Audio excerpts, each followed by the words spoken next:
नहीं। आज हम लोग देखेंगे बेटा कन्वेक्स मिरर। कन्वेक्स मिरर में प्रतिबिंब बनने की स्थितियाँ क्या होती हैं और हम लोग रिलेशन देखेंगे रेडियस एंड फोकस में।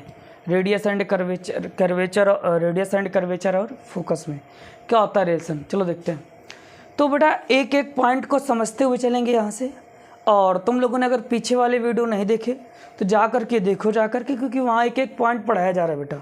सारी चीज़ें 100% क्लियर करी जा रही। चलो फिर देखते हैं समय ना बर्बाद करते हुए।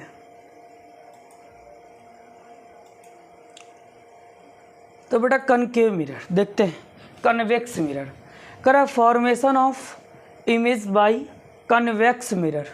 तो यानी कि कन्वेक्स मिरर में प्रतिबिंब बनने की स्थितियाँ। केसेस क्या है? पहला केस है बेटा when the object is between infinite and pole. यानी कि हमें ये बताना है जब वस्तु इन्फिनाइट एंड पोल के बीच में रखी हो। It infinite and pole to between object हो, तब क्या होगा बेटा? तब प्रतिबिंब बनने की स्थितियाँ क्या होगी, ध्यान दो। तो बेटा मान लो ये कोई ऑब्जेक्ट रखी है, ये कोई ऑब्जेक्ट रखी है। तुम्हें पता है मुख्य अक्ष के यानी कि प्रिंसिपल एक्सिस के पैरेलल जाने वाली प्रकाश की किरण, तो प्रिंसिपल एक्सिस के पैरेलल जाने वाली लाइट, ये बेटा क्या होगी, फैल जाएगी, वापस इधर निकल जाएगी। क्योंकि जो कन्वेक्स मिरर होता है वो लाइट को डाइवर्ज कर देता है, लाइट को फैला देता है। तो आगे तो लाइट जा नहीं पाएगी, जब आगे नहीं जा पाएगी तो इधर निकल जाएगी। इधर निकल जाएगी तो मान लेंगे कि आगे जा रही है, जाती हुई प्रतीत हो रही है, अपीयर हो रही है। क्या हो रहा है बेटा? अपीयर हो रही। दूसरा, कोई किरण ऐसी है जो यहाँ से सीधे निकल जा रही है, सीधे निकल जा रही है और रेडियस ऑफ कर्वेचर से होकर जा रही है। तो तुम्हें पता है बेटा रिफ्लेक्शन के बाद ये वापस लौट जाती है, रिफ्लेक्शन के बाद वापस लौट जाती है। तो हम लोग मान लेंगे कि ये कर्वेचर से वापस रेडियस ऑफ कर्वेचर से, सेंटर ऑफ कर्वेचर से वापस लौटती हुई प्रतीत हो रही है। वापस लौटती हुई क्या हो रही है, प्रतीत हो रही है, यानी कि बेटा अपीयर हो रही है। तो जब दोनों किरणें एक दूसरे को कहाँ काटेंगी? दोनों किरणें एक दूसरे को बेटा पोल एंड फोकल लेंथ के बीच, पोल एंड फोकस के बीच, पोल एंड फोकस के बिटवीन काटेगी। तो इमेज कैसी बनेगी बेटा? इमेज सीधी बनेगी और बेटा आभासी बनेगी। आभासी का मतलब वर्चुअल। कैसी बनेगी? वर्चुअल यानी कि आभासी। चलो देख लो थे। When an object is between infinite and pole convex mirror the image format is formed is. मतलब जब वस्तु पोल एंड इन्फिनाइट के बिटवीन रखी हो तब इमेज कैसी बनेगी बेटा? Position behind the mirror in virtual space. इसके बिहाइंड मतलब बेटा इस मिरर के पीछे, मिरर के पहले, मिरर के पहले कैसा बनेगा? वर्चुअल। वर्चुअल का मतलब आभासी। इसके बाद बेटा वर्चुअल इरेक्ट। इरेक्ट का मतलब सीधा। वर्चुअल का मतलब आभासी, इरेक्ट का मतलब सीधा। And dismissed. डिसमिस्ड का मतलब बहुत छोटी, यानी कि वस्तु से छोटी कह सकते हैं, ऑब्जेक्ट से छोटी। इरेक्ट का मतलब सीधा। वर्चुअल का मतलब बेटा क्या होगा? आभासी। क्लियर हुआ कि नहीं हुआ? ध्यान दो। लोकेशन कहाँ पर बनेगा? Between the focus and the pole. देखो फोकस एंड पोल के बीच में, ये क्या है बेटा? पोल। फोकस एंड पोल के बीच में।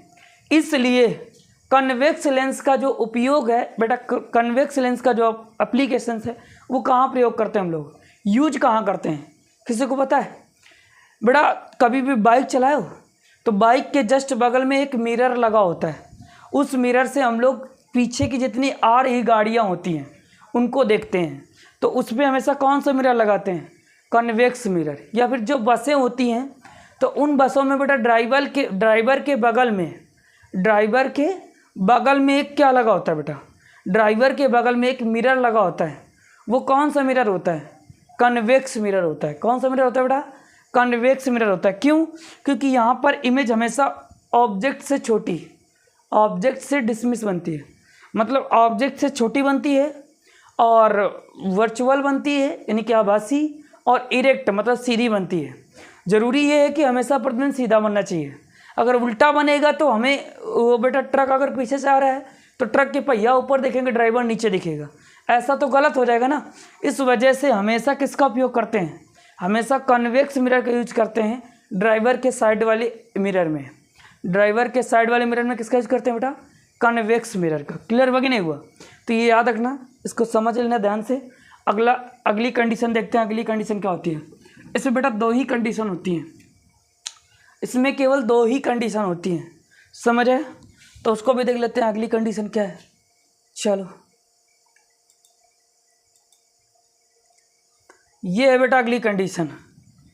When the object is at infinite, यानी कि जब ऑब्जेक्ट इन्फिनाइट में रखी हो, यानी कि अनंत में रखी हो। कहाँ रखी हो? अनंत में। तो बेटा जब अनंत में रखी हो तो पैरेलल आने वाली प्रकाश की किरणें, पैरेलल आने वाली लाइट बेटा थ्रू द पैरेलल आने वाली प्रिंसिपल एक्सिस के लाइट क्या होगी, डाइवर्ज हो जाएगी, अपोजिट साइड में निकल जाएगी। तो ये मान लेंगे आगे जाती है, प्रतीत हो रही, अपीयर हो रही है, समझे? फोकस से जाती हुई अपीयर हो रही है। दूसरी भी ऐसे जाएगी रेस, यहाँ से भी क्या होगी, अपीयर होगी। तो दोनों किरणें एक दूसरे को कहाँ काटेंगी बेटा, दोनों रेज एक दूसरे को कहाँ काटेंगी, फोकस पर। तो जो इमेज बनेगी वो कहाँ पर बनेगी, फोकस पर बनेगी, वर्चुअल बनेगी और बिंदु मात्र यानी कि पॉइंट साइज का बनेगा। कैसा बनेगा, पॉइंट साइज, समझ है? यानी कि जब जो गाड़ी है बहुत दूर होगी, अनंत में होगी, इन्फिनाइट में होगी, तो उसकी इमेज बहुत छोटी बनेगी। लेकिन उल्टा नहीं बनेगी, वो हमेशा सीधा बनेगी। जैसे जैसे आगे आएगा, जैसे जैसे ये ऑब्जेक्ट आगे आएगी, वैसे वैसे इमेज यहाँ बनेगी, लेकिन इससे आगे कभी नहीं आ सकती। यानी कि पोल एंड फोकस के बीच में ही रहेगी हमेशा। और पोल एंड फोकस के बीच में रहेगी, इसका मतलब बेटा क्या है, छोटी बनेगी और सीधी बनेगी और आभासी बनेगी। यानी कि वर्चुअल, इरेक्ट और स्मॉल साइज बनेगा ऑब्जेक्ट के कंपेयर। क्या हो दे दो बेटा, जब 2 प्रकाश, मान लो ये एक रेज है पैरेलल जा रही है, तो हमें पता है कि पॉलिश है पीछे, पॉलिश की वजह से पीछे तो किरण जा नहीं सकती। अगर ये पीछे रेज नहीं जा सकती तो यहीं से डाइवर्ज हो जाएगी। तो डाइवर्ज हो जाएगी तो मान लेंगे कि फोकस से जाती हुई प्रतीत हो रही, क्योंकि तुम्हें पता है पहला रूल्स पढ़ा था कि मुख्य अक्ष के समांतर जाने वाली प्रकाश की किरण दर्पण के परावर्तन के पश्चात हमेशा फोकस से होकर जाती है। यानी कि प्रिंसिपल एक्सिस के पैरेलल जाने वाली प्रकाश की किरण, यानी कि प्रिंसिपल एक्सिस के पैरेलल जाने वाली लाइट जो रे है वो पैरेलल जाएगी। तो बेटा दर्पण के यानी कि मिरर के रिफ्लेक्शन के पश्चात, आफ्टर टू रिफ्लेक्शन, डाइवर्ज हो जाएगी। तो मान लेंगे फोकस से जाती हुई प्रतीत हो रही है, ठीक कंडीशन ही नीचे बनेगी। तो दोनों जो किरणें हैं कहाँ अपीयर होंगी, कहाँ मीट करेंगी, एक दूसरे पे कहाँ मिलेंगी बेटा, फोकस पर मिलेंगी। इसलिए जो प्रतिबिंब बनेगा वो कहाँ बनेगा, फोकस पर बनेगा। पॉइंट साइज बनेगा, मतलब बिंदु मात्र बनेगा, और वर्चुअल बनेगा। कैसा बनेगा, वर्चुअल। क्लियर होगा कि नहीं बेटा, समझ आया? अगर यहाँ तक समझ आया तो सारी चीज़ें क्लियर होंगी बेटा। कॉन्वेक्स मिरर और कॉनकेव मिरर की हमने इमेज फॉर्मेशन पढ़ ली है, ठीक है, और रूल्स भी पढ़ लिए थे। अब हम लोगों को पढ़ना है बेटा relation to radius and curvature and focal length. तो इसको क्लियर कर लेना बेटा। देखो वही चीज़ बोल रहा है, when an object is infinite convex mirror the image formed is position क्या है, behind the mirror at the focus, यानी कि दर्पण के पहले फोकस पर। समझा? आगे नेचुरल क्या है, नेचर क्या क्या है बेटा, वर्चुअल, वर्चुअल का मतलब आभासी, इरेक्ट मतलब सीधी, and highly diminished point size मतलब बहुत छोटा बिंदु मात्र। क्लियर होगा कि नहीं है बेटा? ये कैसे पहचानेंगे वर्चुअल है? वर्चुअल क्योंकि अपीयर हो रही लाइनें, क्या हो रही हैं, अपीयर बेटा, प्रतीत हो रहा है, रियल में नहीं मिल रही, इमेजिन कर रहे हैं हम सोच रहे हैं ऑटोमेटिक। समझ रहे? रियल में नहीं मिल रही। अगर रियल में ये किरणें पीछे आकर काट देती कहीं पर, कन्वेक्स में तो, कनकेव में तो हमेशा काटती हैं रियल में, तो वहाँ रियल इमेज बनती है। क्लियर हो गया नहीं हुआ? समझ रहे? इसको हटा दें, वो बेटा हम कन्वेक्स पढ़ा चुके हैं, कनकेव कल पढ़ाया था, कनकेव उसको देख लेना एक बार। चलो अगला देखते हैं बेटा, जो कि इम्पोर्टेंट है, बहुत ज़्यादा ज़रूरी है, इसको ध्यान देना बेटा। क्या है, डेरिवेशन है। हम लोग रिलेशन पढ़ेंगे focal length and radius of curvature. तो पहला पॉइंट क्या कह रहा है, the focal length of spherical mirror, a concave mirror और a convex mirror is equal to half of its radius of curvature. इसके कहने का मतलब चाहे कनकेव मिरर हो और चाहे कन्वेक्स मिरर हो, जो तुम्हारी फोकल लेंथ होती है वो हमेशा रेडियस की हाफ होती है, यानी कि रेडियस की आधी होती है। जैसे मान लो कि बेटा ये तुम्हारा कनकेव मिरर है, ये क्या है बेटा, कनकेव मिरर है। तो कनकेव मिरर में ये क्या है, P यानी कि पोल, और ये क्या है, फोकल लेंथ F। ये क्या है, सेंटर ऑफ कर्वेचर, यानी कि ये होता है R और ये होता है F। तो इसके कहने का मतलब है कि जो फोकल लेंथ होगी वो हमेशा रेडियस ऑफ कर्वेचर की हाफ होगी, रेडियस ऑफ कर्वेचर की क्या होगी, आधी होगी। चाहे ये इस कंडीशन में हो बेटा, ये चाहे कन्वेक्स मिरर हो, कन्वेक्स मिरर में भी यही कंडीशन होगी। ये पोल होगा, ये फोकल होगी और ये रेडियस ऑफ कर्वेचर होगा। समझ आया, ये होता है फोकल लेंथ F, ये रेडियस कर्वेचर R। क्लियर हो कि नहीं हुआ। इस कंडीशन में भी फोकल लेंथ होती है, जो फोकल लेंथ होती है वो हमेशा रेडियस ऑफ कर्वेचर की क्या होती है, हाफ होती है। वही बोल रहा है कि the focal length of a spherical mirror, a concave mirror और convex mirror is equal to half of its radius of curvature, यानी कि ये एक दूसरे के बराबर भी होता है। मतलब जो ये डिस्टेंस होती है रेडियस ऑफ कर्वेचर, ये एक दूसरे के बराबर, जितनी फोकल लेंथ होती है उतनी ही फोकल और रेडियस ऑफ कर्वेचर के बीच की लेंथ होती है। नहीं क्लियर हो क्या, यहाँ ध्यान से समझना। अगला पॉइंट यहाँ पर पहले यहाँ तक क्लियर करो, फिर इसका डेरिवेशन करते हैं। यहाँ तक ध्यान से क्लियर करो, फिर चलो बेटा इसमें हम लोग डेरिवेशन करेंगे, इसमें हम लोग डेरिवेशन करेंगे इस ब्लैंक पेज में, क्योंकि जब डेरिवेशन करेंगे सारी चीज़ें क्लियर हो जाएंगी। चलो तो सबसे पहले हम लोग बनाएंगे बेटा कनकेव मिरर। क्या बनाएंगे, कनकेव मिरर। कनकेव मिरर में ये है तुम्हारा पोल और ये है फोकल और ये है रेडियस ऑफ कर्वेचर, ठीक है, सेंटर ऑफ कर्वेचर। क्लियर हो गया नहीं हुआ बेटा। तुम्हें पता है कि जब कोई रे, लाइट ऑफ रे इस प्रिंसिपल एक्सिस के पैरेलल जाती है तो आफ्टर टू रिफ्लेक्शन बेटा फोकस से होकर जाती है, पढ़ाया था।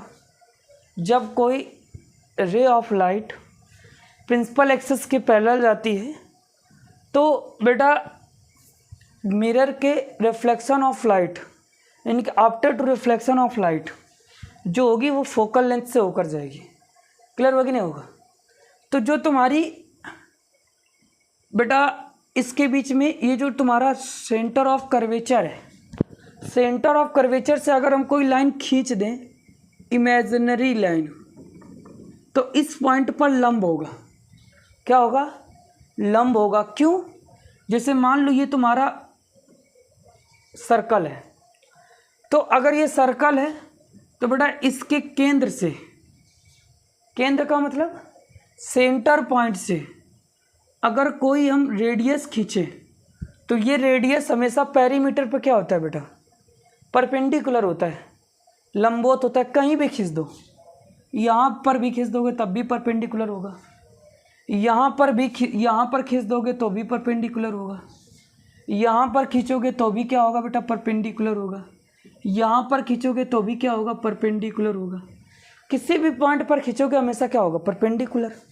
तो ये जो तुम्हारा बेटा मिरर है कभी ना कभी तो सर्कल रहा होगा, अगर कभी ना कभी सर्कल रहा होगा तो ये इसका पेरीमीटर ही तो हुआ। तो अगर इस सेंटर पॉइंट से हम बेटा इस पेरीमीटर को मिला दें तो ये क्या होगा, लंबवत ही तो होगा।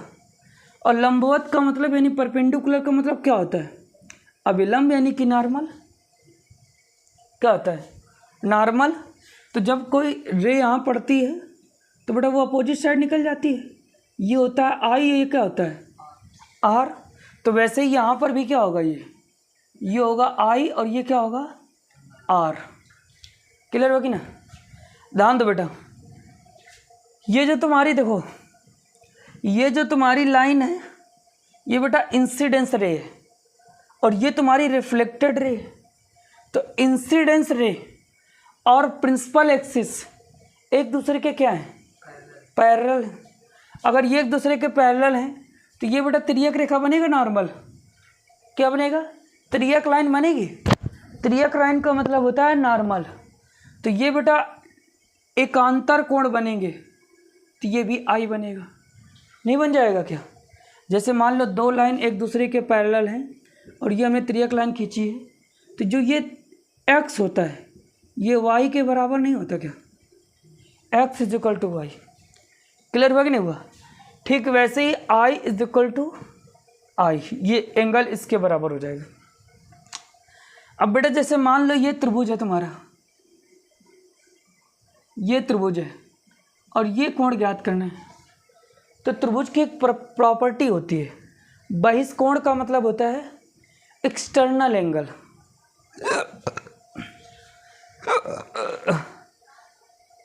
बेटा एक्सटर्नल एंगल क्या, सॉरी एक्सटर्नल एंगल क्या होता है,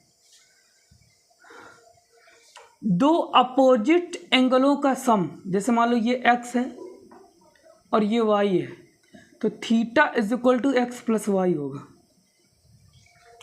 जो एक्सटर्नल एंगल होता है बेटा ट्रायंगल में, वो दो अपोजिट एंगलों के सम के इक्वल होता है।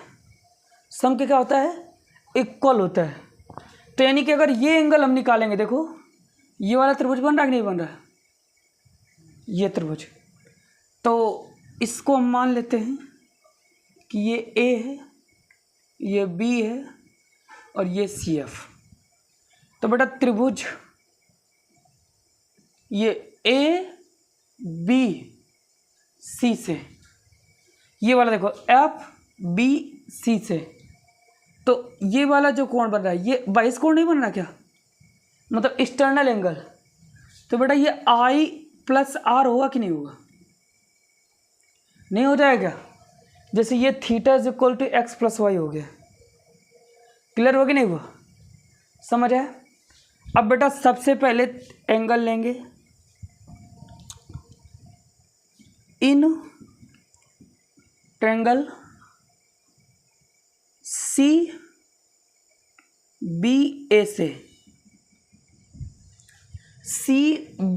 से, ठीक है बेटा। tan theta is equal to क्या होता है, टेक्नोमेट्री पढ़ी होगी। tan थीटा, अरे ये लाल बटे कक्का, लाल बटे कक्का। अगर इंग्लिश की बात करें तो PBP बटे HHB, यानी कि परपेंडिकुलर बेस परपेंडिकुलर अपान हाइपोटेनस, हाइपोटेनस और बेस। क्लियर हुआ। तो बेटा जो tan थीटा है परपेंडिकुलर अपान बेस बनेगा। क्या बनेगा, परपेंडिकुलर अपान बेस। क्लियर हुआ कि नहीं बेटा। तो tan थीटा, थीटा की वैल्यू कितनी है I, परपेंडिकुलर क्या है AB, यही तो है।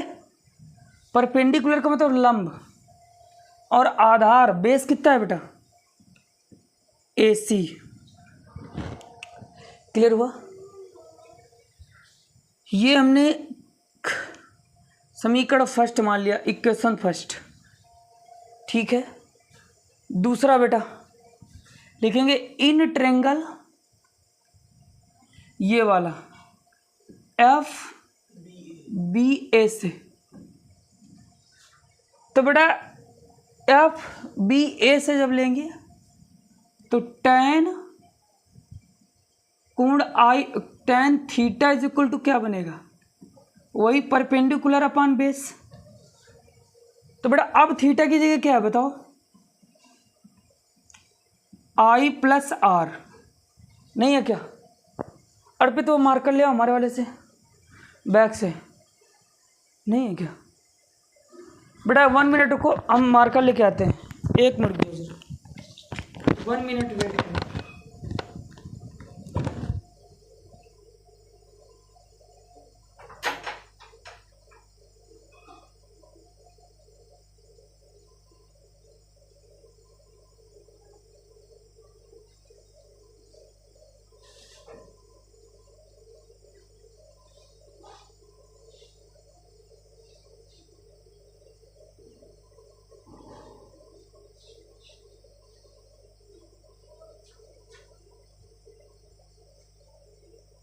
चलो बेटा देखते हैं, इधर यहाँ तक क्लियर हुआ होगा, यहाँ तक चीज़ें आसानी से समझ आई होंगी। देखो तो यहाँ एंगल कितना है बेटा? आई प्लस आर, तो I plus R is equal to बेटा परपेंडिकुलर कितना है?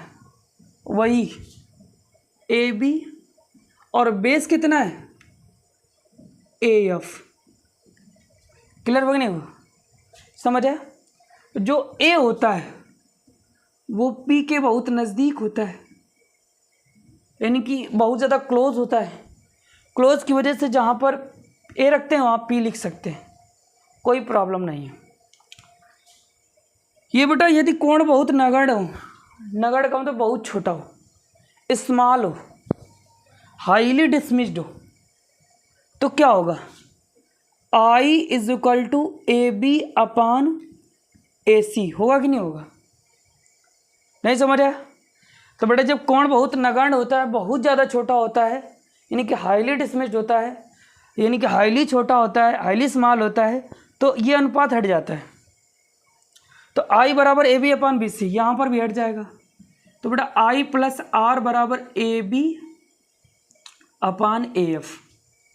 क्लियर हुआ? बेटा परावर्तन के नियम से कोण आई बराबर क्या होता है? कोण आर, याद करो, रूल्स ऑफ रिफ्लेक्शन, रिफ्लेक्शन का नियम पढ़ा है? तो बेटा रिफ्लेक्शन के नियम में हमने पढ़ाया था सेकंड लॉज कि angle of incidence and angle of reflected always is equal, यानी कि हमेशा एक दूसरे क्या होते हैं? बराबर होते हैं। तो यहाँ बेटा आई आर की जगह आई लिख सकते हैं, तो लिखेंगे तो 2i बराबर A B upon A F. Clear हुआ? बेटा 2i की वैल्यू कितनी है? ए बी अपान ए सी बराबर A B upon A F. ये वाला पोर्शन हटा देना बेटा, ये वाला पोर्शन हम हटा दे रहे हैं, ध्यान दो। ए बी से ए बी क्या हो जाएगा? कैंसिल आउट हो जाएगा। तो यहाँ क्या बनेगा? 2 upon A C is equal to 1 upon A F. Clear हुआ? 2 अपान ए सी क्या है बेटा? ए सी का मतलब पोल से रेडियस सेंटर ऑफ कर्वेचर, यानी कि रेडियस ऑफ कर्वेचर आर होगा। ये किस में होगा? माइनस में। तो ये माइनस का आर, ये माइनस कैसे होगा बेटा? सब कुछ बताएंगे जो हम लोग साइन कन्वेंशन पढ़ेंगे, तो सारी चीज़ें पढ़ते हुए चलेंगे। अभी इतना ध्यान रखो, इक्वल 1 अपान ए एफ की वैल्यू बेटा कितना? ए एफ को मतलब फोकल लेंथ, माइनस का एफ, नहीं होगा क्या?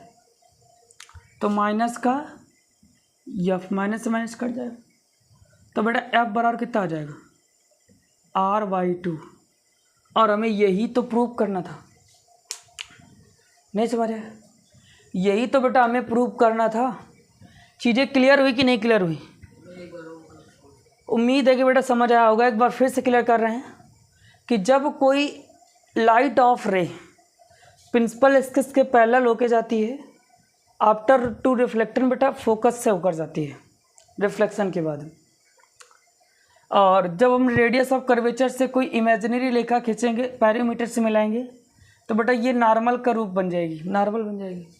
तो ये आई हो जाएगा, ये आर हो जाएगा। अब क्योंकि ये लाइन और ये लाइन एक दूसरे के पैरेलल हैं, इस वजह से आई आई के क्या हो जाएगा, बराबर हो जाएगा। अगर हम ये वाला ट्रायंगल लें तो बेटा ये एक्सटर्नल एंगल बन जाएगा, और एक्सटर्नल एंगल दो अपोजिट एंगलों के सम के इक्वल होता है। तो ये बेटा I plus R is equal to, ये देखो आई प्लस आर किसके बराबर हो जाएगा, स्टेल एंगल बन जाएगा, नहीं बन जाएगा। अब हम लोग अलग अलग एक ट्रायंगल ले लेंगे, in triangle C B A, तो जब बड़ा वाला त्रिभुज लेंगे तो कोण ये लेंगे ना, तो बेटा tan आई बराबर परपेंडिकुलर क्या है, ए बी, ये बेटा होता है tan theta perpendicular upon base, ये ट्रिग्नोमेट्री में पढ़ा होगा, समझे। tan आई बराबर परपेंडिकुलर है ए बी और बेस है ए सी, क्लियर हुआ। कोण हमने बहुत नगण्य मान लिया, मतलब बहुत ज़्यादा हाईली पॉइंट मान लिया, कोण बहुत छोटा मान लिया है, बहुत छोटा, तो ये अनुपात हट जाएगा, तो आई बराबर ए बी अपन ए सी आ जाएगा, क्लियर हुआ। अब इसके बाद बेटा ये छोटा वाला त्रिभुज लेंगे, in triangle F B A, in triangle F B A, तो बेटा ट्रायंगल की जगह क्या आएगा, कोण की एंगल की जगह आई प्लस आर, तो ये आई प्लस आर आ जाएगा। तो I plus R A B upon A F, क्योंकि परपेंडिकुलर ए बी है और बेस क्या है ए एफ, क्लियर हुआ। बेटा कोण नगण्य मानेंगे तो आई प्लस आर बराबर A B upon A F आ जाएगा। अब बेटा हमें पता है कि रिफ्लेक्शन के रूल्स पढ़े थे दो, एक हमने पढ़ा था इंसिडेंस एंगल, इंसिडेंस रे and reflected ray and normal, तीनों सेम प्लेन में लाई करती हैं। और इसके बाद हमने ये पढ़ा था कि जो बेटा एंगल ऑफ इंसिडेंस होता है एंगल ऑफ रिफ्लेक्शन की इक्वल होता है हमेशा, तो कोण आई बराबर कोण आर होता है, इसलिए यहाँ आई रख देंगे तो 2i हो जाएगा। अभी इस i को मान उठा करके यहाँ रख देंगे, तो ए बी से भी कट जाएगा, तो 2ac upon 1 upon A F, तो 2 अपान ए सी की वैल्यू कितनी है बेटा, आर, रेडियस ऑफ कर्वेचर, समझे, इक्वल 1 अपान एफ, एफ का मतलब फोकल लेंथ, क्लियर हुआ। तो ये है बेटा तुम्हारा डेरिवेशन, क्लियर हुआ कि नहीं हुआ। तो डेरिवेशन पूछेगा डेरिवेशन कर लेना, इससे न्यूमेरिकल पूछेगा तो न्यूमेरिकल करेंगे हम लोग, आगे एक एक करते हुए चलेंगे। तो यहाँ तक बेटा सारी चीज़ें क्लियर कर लेना, नोट कर लो, स्क्रीनशॉट ले लो और क्लास को शेयर कर दो, ठीक है। तो बेटा क्लास को शेयर करते रहा करो, लाइक करते रहा करो, सब्सक्राइब करते रहा करो। जब तुम सपोर्ट करोगे तो हमें पढ़ाने में और मज़ा आएगी, और हम कोशिश करेंगे कि सारे बच्चों के क्लियर हो, चाहे वो इंग्लिश मीडियम का हो चाहे वो हिंदी मीडियम का हो। प्योरली ज़्यादा अगर हिंदी मीडियम का बच्चा है तो वो भी समझ जाएगा, इंग्लिश मीडियम का बच्चा है तो भी वो भी समझ जाएगा। चलते हैं बेटा, आज के लिए काफ़ी, थैंक यू, कल फिर मिलते हैं।